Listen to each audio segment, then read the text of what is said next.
Hey guys, this is Shane, and I've got a little breakdown video for you here on the ioFX contest entry that was a collaboration effort between me and Doug. So I'm going to do a in-depth breakdown video on what we went through and everything that we put together for that spot. And instead of showing you images and just quickly and briefly running through everything, I'm going to try to be as thorough as possible without getting too boring, just so you actually learn something from this versus me just showing you a bunch of stuff and nobody actually getting anything out of it. So the company Fusion IO has this new product called the ioFX. And looking at it, at first glance, you would think that it's actually a graphics card, but it's actually a solid-state hard drive.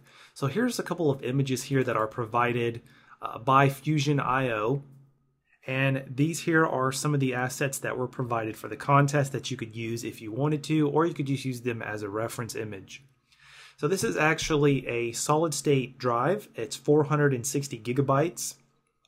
So the idea was that we wanted to convey what this was, and we wanted to also go over some of the features of this SSD. So of course we decided to just make our spot all CG.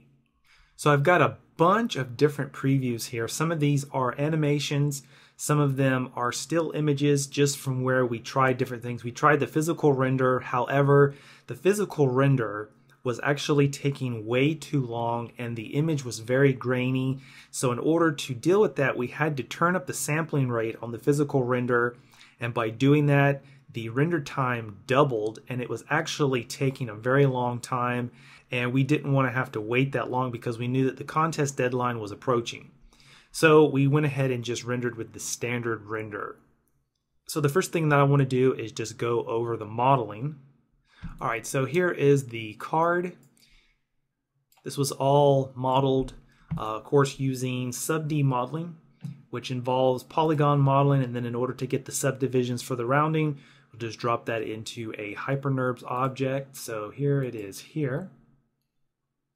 Now I do have a bool object in here, and the bool was used to cut out the logo here on the top side of the card here. You can see that there is a logo there with a light behind it. So if I turn that off, you can see I just have some geometry that's sitting there, and that was used to cut the hole. Now normally I do not like to use the bool object at all, especially when using a HyperNerbs object. However, in this case I was able to get away with the bool cutting a very nice clean hole without messing up the geometry. And we were kind of pressed for time, so I really didn't want to spend a lot of time trying to actually model that logo into the top part of the card there. So I just used the bool, and I got very fortunate with it that it cut the hole without screwing up the geometry. So the textures on this are very basic. I just used some simple cubes here for the memory modules. This end piece here, which is the bracket, this here was, let's see, this is actually the old one. You can see that this was chopped up using a bool here. This was not the final piece. And let me just see if I can find that final piece really quick to show you. Okay, so the one here on the left, you can see that this one was made just by taking some cylinders and taking the segments down on the cylinders in order to create this honeycomb shape. And let me remove this chrome material. And personally, I like the 80% gray look better. So we'll go with that. And you can see here that there's no beveling on this. So when the camera gets in really close to this, there's not going to be any bevels. There's not going to be any reflection or specular highlights being picked up around the corners of these holes. So of course, that's not going to look right at all. And we were going for not exactly 100% realistic, but we definitely wanted to get as real as possible. So what I did was I took this original piece here and I performed some mesh surgery on it, if you want to call it that. And I went into it and actually deleted this segment, or this front face here, which is actually this front face here, as well as all of these faces here on the opposite side, and then I went in and just modeled in order to get this one here. Now this one here actually has a piece on the back. You can see that we did that just to kind of keep the camera from actually looking inside, because we didn't have anything on the inside of the card. So instead of just putting a plane here in order to block it as a fill, what I did was I just modeled one side, and in the other side I just left it all flat like this. So if I delete that side, we swing around here to the front, you can see just how cleaner the geometry here is on this side versus this one over here, which is actually a very large mess because I used a bool. We'll go back over to this main card object here. Now, one thing that they provided with the assets for the contest was a cardboard cutout. It was a PDF file and it was a flat image, and then you could print it out and then cut it and fold it up, and that would be your paper prop. So here's the PDF file here, and of course you can see it's just a flat image, and you can print this out and fold it up to make the prop out of it. However, what I did was I took this into Photoshop, and I took this rear circuit board here and I used that as a texture for the card. So you can see here on the back, you can see there is the texture there on that part, and there's also one on the inside as well. However, we never really dissected the card or broke it down to see the internal parts, so I wasn't really too concerned about that. The fan itself, the fan was modeled using the MoGraph cloner. Doug handled most, if not all, of the animation aspect of this. I let him handle all of that. And let me open up that file really quick to show you. And here is the final scene here. All right, so the lighting in this had 6 different phases to it, because this promo animation had different kind of spots where you would have a transition where the ioFX card would start out, and then it would just do a couple of flips or a spin, and then it would transition with that spin over to a quick maybe 5 or 10 second spot where it would focus on the card, and the card would be slowly rotating, and some text would come into the screen, and the voiceover would tell you something about the card, some type of feature. And then once that was done, the card would flip or rotate again over into a different position.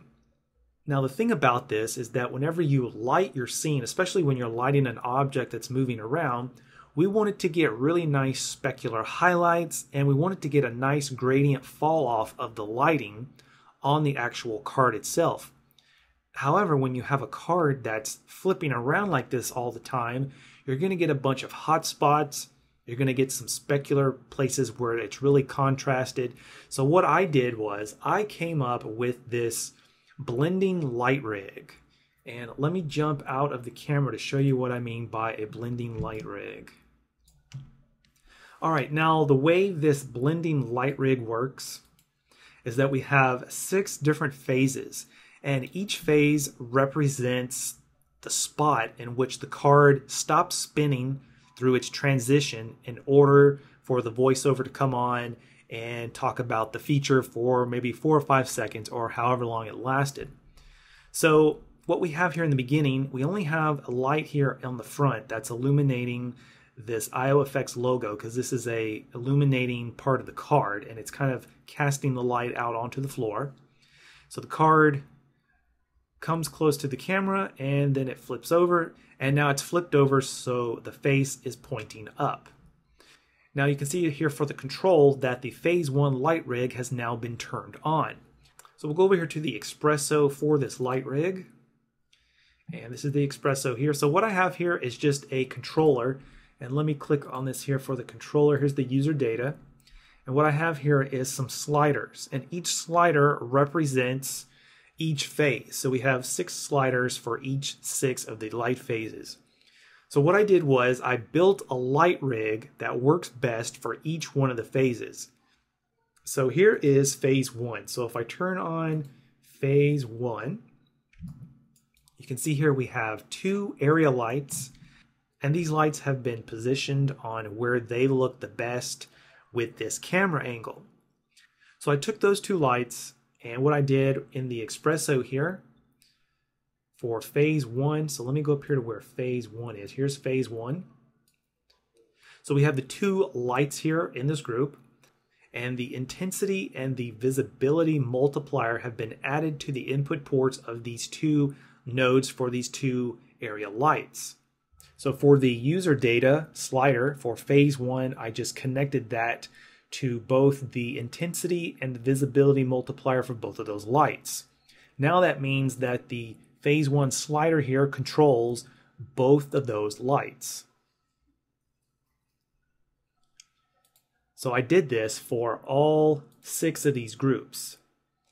So at first what we tried to do was we took one rig which involved 2 or 3 area lights, and we tried to put them into position to where they looked best for all the different angles that we're going to be seeing when this card was going to be spinning around, and it's flipping on its side, it's upside down, it's facing up, and we just couldn't get a really good look. So we tried animating the position of the lights, and it kind of worked, but then we were getting some weird movement with the lights being reflected on the glossy material on the card, and then we were picking up some shadows moving around, and we just were not really happy with that. So I said, well, why not just have 6 different rigs? Each rig looks best for each different part, and then we can just control all those rigs with sliders, and when one turns off, the other one will turn on. But instead of having them turn on over a period of just one frame, we are just using the user data slider to gradually turn one off as the other one is gradually turning on. So that's basically all I did for this. And I have 6 of those, and each one of those is just a different phase. Alright, so the card flips over, slowly spinning around. Now again, like I said, Doug, he handled all of the animation aspect of this, so all of the rotating, the spinning around, all of that kind of stuff, the camera movement, the focusing, all of that. He handled all of that himself. So he also brought in 3 of these large cubes, and he had some high-res time-lapse footage that he used on these 3 cubes, and that was just to demonstrate that you could work with 2, 3, 4, and 5K footage in full resolution when using this card. Now it's a little dark at the moment, and I probably need to turn that light off. Okay, now that looks a lot better. Okay, so these blocks slide in, show the footage, and then it spins, and then they slide off. Alright, so then it's just kind of focusing a little bit more on some of the card here. Just some very basic movement. And then we get to the end. Now this is the part that I handled myself. So this is the part here where the card starts to spin, and what we have here, and let me go pull up the footage of that for you. Okay, so here is the ending here. This is the last spot here. This is the last phase, and then now the turbulence FD comes into play. So the card rotates over and is standing vertically and then starts to spin. Now you notice here that we have this silver object here that starts to come in, and it's going to start spinning around and orbiting around the card. This is part of the Fusion IO logo. So here's a shot here of the logo. This is the Fusion IO logo. And what we wanted to do was we wanted to visualize this logo being built in.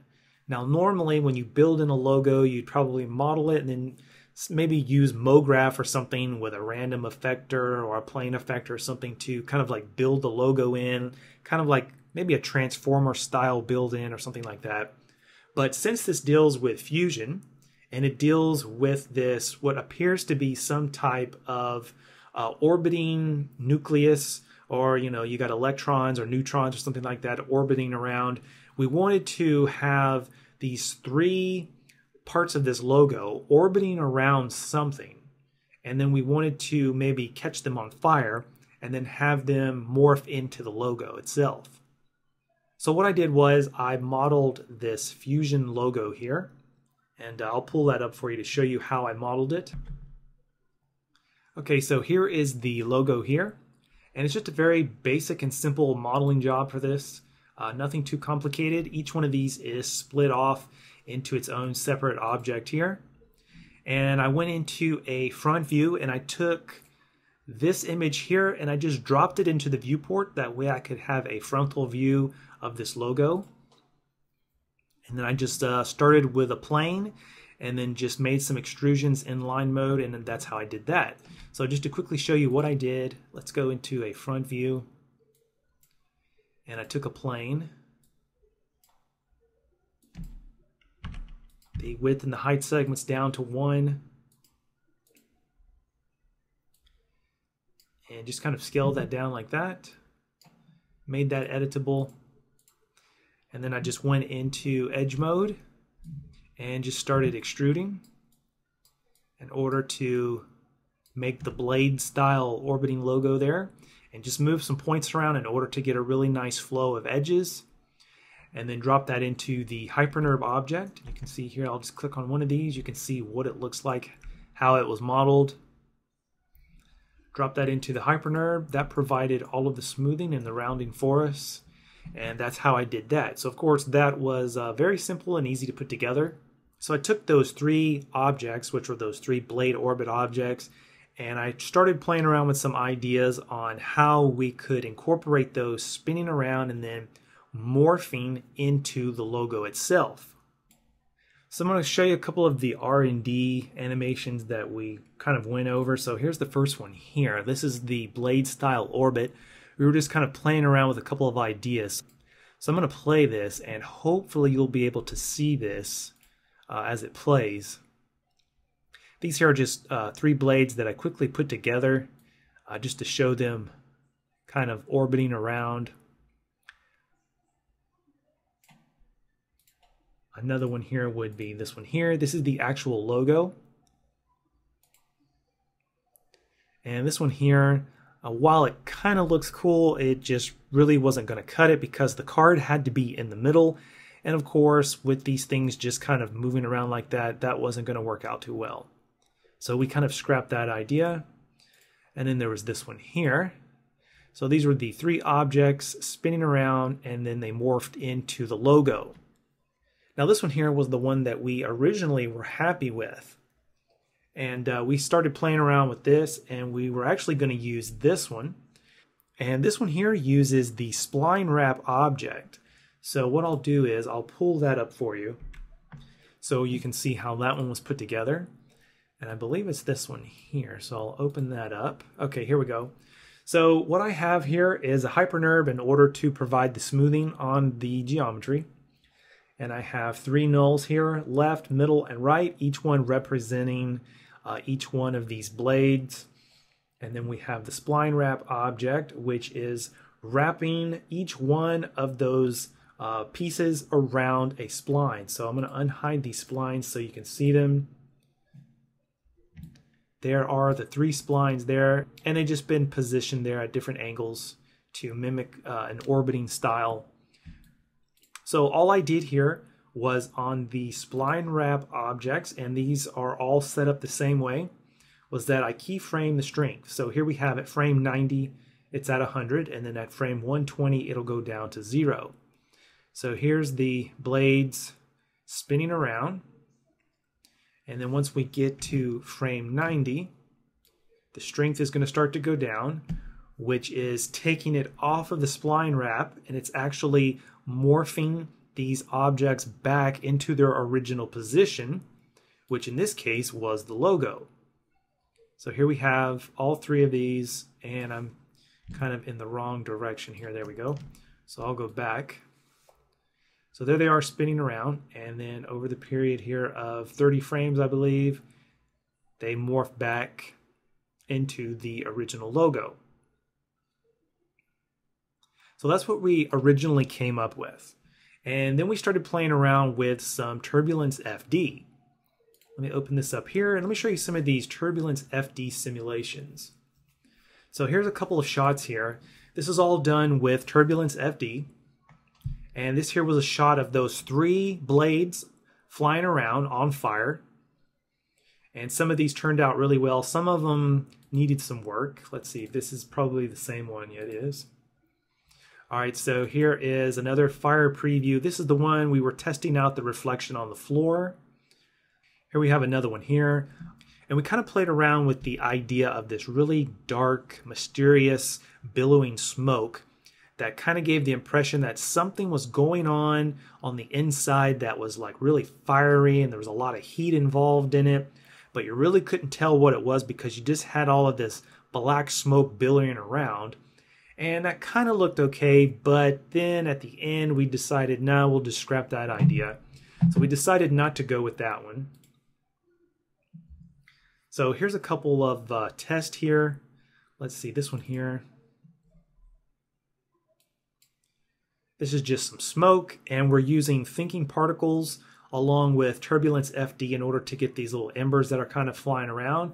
And yes, thinking particles will interact with turbulence FD, and you can actually get these particles to interact and move around with the heat and the velocity and all of that. Maybe I'll have a tutorial to show you how to do that because there is quite a few steps involved in order to get all that to work together. But it does work, and it is really nice, especially when you want to have these little embers kind of like flying around and interacting with the heat and the fire. So that was one of them there. Now let's see, here's another one here. This is one with the logos flying around, just kind of playing around with different fire settings, different smoke settings. We had some red in there. This here was one of the very first ones. We just kind of caught the little ioFX bar here on fire just to see what it would look like. This here was just some light gray colored smoke, nothing too fancy about that. This one here just shows 3 different phases for the fire. The first one is just some simple fire. This one here, I turned up the points or the white point on the fire just to get it to stand out more. Kind of blown out too much. And then this one here, I just turned it down a little bit. Still needed a lot of work, but we were just kind of playing around with some ideas on how we could get this logo to catch on fire and how to get it to interact with the scene and just kind of blend in to be part of it. Here's a couple of GI shots of the card sitting on a motherboard. We actually didn't use the motherboard because it kind of took away and kind of took your focus away from the card and just kind of put too much into the actual scene. So we decided just to scrap that idea. So here's an interesting animation here that I kind of played around with. This here is the motherboard, same one, but just no textures applied to it. Some very basic, simple lighting just to kind of give it a gray clay look. And what I decided to do was make some type of circuitry path. That way, when the ioFX card would be plugged into the PCI Express slot, it would somehow activate and you could see all of these little kind of like these, I don't know, I guess you can call them electrons, or all of these, you know, all the little circuitry would light up and you would see the electricity kind of like running through the circuit paths and whatnot. But we decided to scrap the whole idea on the motherboard. So this here was just kind of, you know, just some research and development, I guess, if you want to call it that. Also have a couple of more. This here was 1080p. That was just another fire simulation test just to see how that would turn out. We played around with scattering as well. Scattering is the setting in Turbulence FD that is kind of like global illumination. Because whenever you use Turbulence FD, the fire will actually generate light, and you can actually turn on global illumination and you can actually get light being emitted from the fire, which is actually kind of cool because it can give you realistic results. However, if you want the fire to illuminate the smoke, you have to turn on scattering. Now, scattering does take a little longer to render, and of course, that's just because it's almost like using global illumination, so it has to make a pre-pass in order to calculate the light illuminating smoke. So I think that about wraps it up with the turbulent stuff that we were doing. Yeah, there's a couple of other things here. One of them was a little read and write that I kind of put together. We were thinking about read and write speed because the ioFX card actually has a tremendous advantage when it comes to reading and writing over a standard hard drive. So I wanted to kind of like visualize that. So I put together this little bar graph. And these are just two extrude NURBs. And what I did was I hooked up in Xpresso, I hooked up the noise node into the movement for the Y on the extrude NURB. And then when you hit play, what we get here is some noise movement simulating some type of graph. So again, this was the noise node. And I just set the frequency to 3, the amplitude to 100. I set the noise type to noise. And I turned on positive only. And I just hooked that up to the movement Y for the extrude NURB. So the noise node can be used to drive all kinds of stuff. And I'm going to show you here in a minute what else it can be used for. All right, so here we have this silver ioFX Fusion logo, this blade that's kind of spinning around. And as soon as it hits about right there, it catches on fire. And then you see this one here, which is the second one. That one starts spinning in, it catches on fire, and you'll notice that there's a third one here that starts to spin in, and there it is right there. Let me see if I can find it again. There it is there. It's starting to spin in, it catches fire, and we've got some really nice flames coming off of these pieces. And then the three blades start to morph into the logo. So we have them morphing, and as soon as the logo builds in 100%, the fire is turned off, and then we get this kind of this nice smoky look here, and the smoke goes up off screen, and the Fusion IO logo comes in. So that's how we did that part there. Now you'll notice that here on the bottom on the floor, we have some orange lights, and notice here that the light is tracking with the fire. Now if we wanted to, we could have turned on global illumination. That way the fire could emit some light to illuminate the floor. However, that was going to take forever to render, and we were already pressed for time. So what I did was I built this little rotating light rig. So this involves 3 lights. Each one of them is attached to a null. And the null is right here in the very center. Each null is positioned here in the center. And then the light is attached out. And then we just rotate the null, which rotates the light around. So if we click on the Xpresso here, what I have here is an automated setup. And the time node is driving these 3 null objects to rotate around. And what it's doing here is it's going in 360 degrees per second. So every second, these null objects are rotating around their B axis 1 time. So if you keep your eye here on these 3 lights, you can see that they are rotating around. And all I did was I just positioned them to where they would link up with those 3 blades on that Fusion IO logo that was kind of spinning around. So they spin around and then eventually turn off once the logo starts to build in. So that's how we did that, because we wanted to get some really nice orange light on the floor to let you know that the fire was there and it was producing some light. So it just kind of swings around. So those 3 just orbit around and then morph and build in. The fire goes out, and that's the end of that. Now we do have some sparks here that are coming down, and Doug handled all of that in After Effects. That was actually composited in. I think those sparks were part of the Video Copilot Action Essentials 2. I think. I'm not sure. I'd have to get Doug to answer that, but I think that's what he used, because I know he has it. And you can see that we do got some bouncing there and some reflection in the floor, which is really nice. All right, now one more thing I'd like to go over here at the beginning, or towards the beginning. What we have here is the green light that's on the bracket of this card. And I'm only going to assume that this light flashes. Now, I've never seen this card in person because it still hasn't been released to the public that I know of. But I'm going to assume that this light flashes or flickers. So I'm going to hit play, and you can see that the light is flickering.